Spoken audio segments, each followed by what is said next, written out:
ازيكم يا حبايبي؟ عاملين ايه؟ يا رب تكونوا بخير. زي ما انتم شايفين كده، ايه الحلويات دي وايه عجينة البيتزا المظبوطة دي؟ مش قادرة اقول لكم، طرية وجميلة وهشة وحاجة كده تحفة. بصوا يعني، يلا نقطعها مع بعض كده. حاجة كده حكاية. بصوا الجمال، احسن من الجاهزة 60,000 مرة. وطبعا هعمل لكم كمان عجينة بيتزا، بيتزا دايت. للي عامل دايت زي حالتي كده، انا وجانا عاملين طبعا دايت. فقلنا لا، هم مش هياكلوا بيتزا لوحدهم، احنا برضو نعمل كمان ايه، بيتزا دايت نعرف ناكل منها وما تأثرش معانا. بصوا بقى الحلويات، بصوا كمان البيتزا الدايت عاملة ازاي. بصوا جميلة ازاي وطرية وتحفة، وطريقتها سهلة جدا جدا جدا. دلوقتي بقى يعني هنرصد كل دوت بالتفاصيل مع بعض. بصوا جميلة ازاي، تحفة بجد يا جماعة والله. يلا نشوف الحلويات دي كلها اتعملت ازاي. بصوا طرية وجميلة ازاي. طيب، طبعا اهم حاجه عندنا الدقيق ده. انا صراحه ما بشتغلش غير بالدقيق ده للبيتزا اللي هي عجينه البيتزا العاديه. تمام. يبقى هنجيب كيلو دقيق من دوت، هو اغلى من الدقيق العادي، بس صراحه شفتوا العجينه طالعه مظبوطه ازاي؟ هو ده صراحه بطل الحكايه يعني. طيب، كيسين خميره او معلقتين خميره كبار. هنحط المواد الجافه كلها مع بعض، حوالي معلقتين معلقتين ونص صغيرين ملح. تمام. وهنحط معلقه ونص بيكنج باودر عشان بيخليها هشه كده وجميله. وهنحط كيس لبن نيدو او معلقتين كبار لبن نيدو، لبن يعني لو متوفر عندك لبن بودر. وهنقلب كل المواد الجافة دي مع بعض. دي كوباية مية متقلب عليها معلقتين سكر. خلاص، كوباية دافية. وهنلف العجينة مع بعض كده، نلم العجينة. احتاجت مية وفي شوية دقيق تحت في الطبق. هنروح برضو حاطين شوية مية ونلم العجينة كده مع بعض. خلاص. احنا عايزينها ونلم الحروف كده واحنا شغالين عجن بتاعة الطبق اللي بنعجن فيه. وهنحط معلقتين كبار زيت. بعد العجينة ما لفت معانا نكمل عجن بيهم بقى. تمام. عايزين العجينة طرية لينة، تكون بتشبط في ايدك كده. خلاص. مش عايزينها ناشفة، عايزينها تكون بتشبط كده في الايد زي ما انتم شايفين. وهنفرد العجينة في الطبق وهنمسحها بمسحة زيت ونغطيها بكيس بلاستيك. تمام. طيب، نروح بقى للعجينة بتاعة البيتزا الايه الدايت. هنحط 3 معالق معيارية كبار من الردة، قصادهم كوباية ونص من الدقيق الأبيض. خلاص. ادي النص اهو. بجد عجينة طلعت جميلة جدا جدا جدا يا جماعة والله. وهنحط بقية الكيس بتاع البيكنج باودر اللي احنا اخدنا منه للعجينة بتاعة البيتزا العادية. وكيس واحد خميرة او معلقة واحدة كبيرة خميرة. تمام. هنقلب كل المواد الجافة دي كلها مع بعض. تمام. ندخل الردة في الدقيق كلها. وبعدين هنحط كوباية لبن عليها معلقتين سكر دافية. تمام. وهنحط بقى كل شوية ايه، حبة مية دافيين، كل شوية نحط حبة مية دافيين. ونلم الايه العجينة بتاعتنا. برضو عايزينها عجينة مش ناشفة، عايزينها عجينة طرية شوية. لان كل ما العجينة بقت طرية مش ناشفة، بتديكي طراوة للقعدة بتاعة البيتزا. سواء اللي هي البيتزا عجينة البيتزا العادية او عجينة البيتزا الدايت. تمام.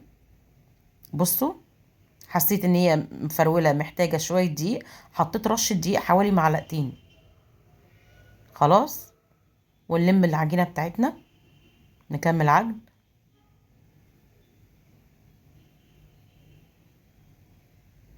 وهنحط حوالي معلقة زيت ونمسح بقى وشها بزيت.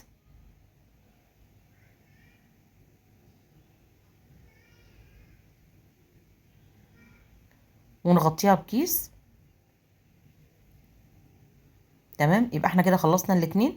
هنغطيهم نحطهم فوق بعض كده يرتاحوا نص ساعة.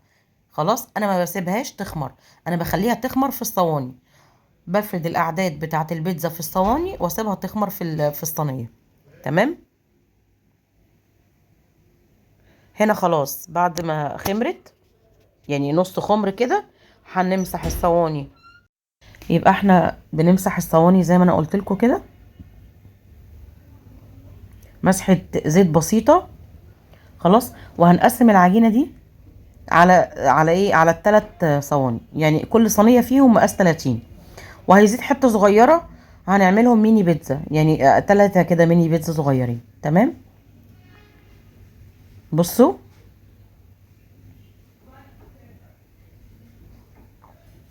هنحطها في الصينيه التانية، والتالتة دي برضو زي ما قلت لكم هتعمل 3، وهتزيد بس حته صغيره للايه، للميني بيتزا صغيرين كده، هنعملهم ميني بيتزا مش هنسيبهم يعني.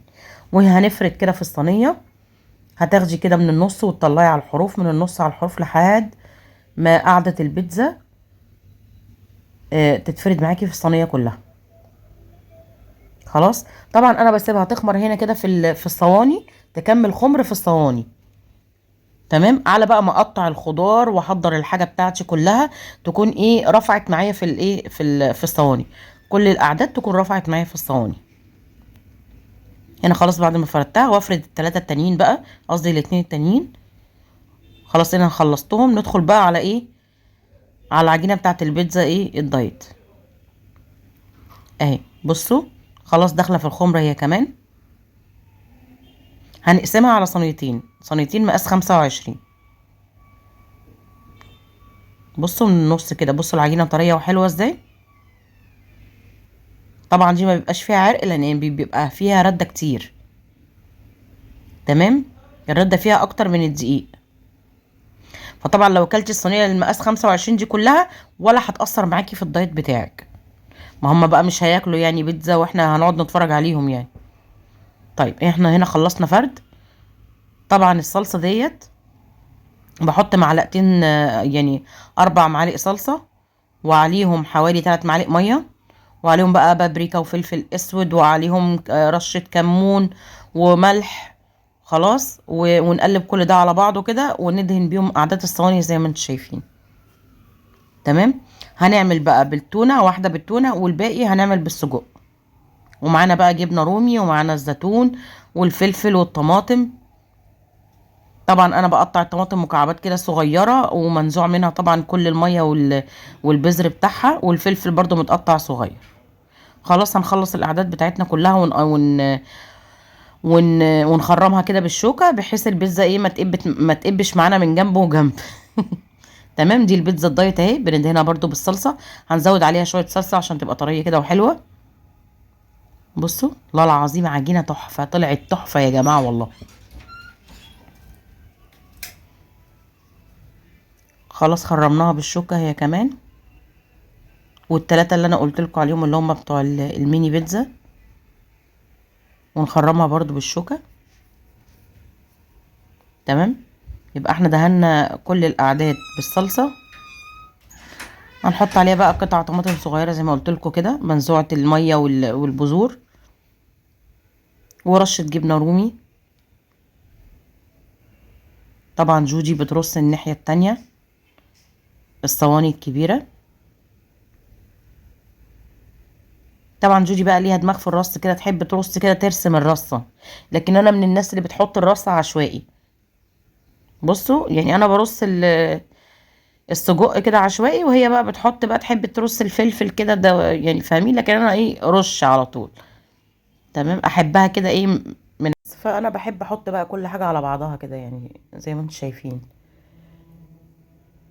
هنا بقى الطماطم بحطها، ورص الزيتون. تمام. وهرش برضو الفلفل عشوائي برضو كده. بصوا جودي بقى، بصوا ركزوا مع جودي كده، بترص رص الفلفل رص كده. خلاص هنا خلصناه وحطينا عليها الجبنه الرومي. نحط بقى التونه، طبعا بالشوكه كده تفرديها بالراحه كده، عشان برضو ايه، الصلصه ما تتحركش من مكانها. طبعا التونه دي حط عليها كمون، وحط عليها رشه فلفل اسود وملح، ورشه بابريكا. تمام. وطبعا عصره ميتها، بتبقى طعمها جميل. ونرص بقى عليها شويه زيتون حلوين كده. تمام. ورشينا الطماطم ورشة الفلفل،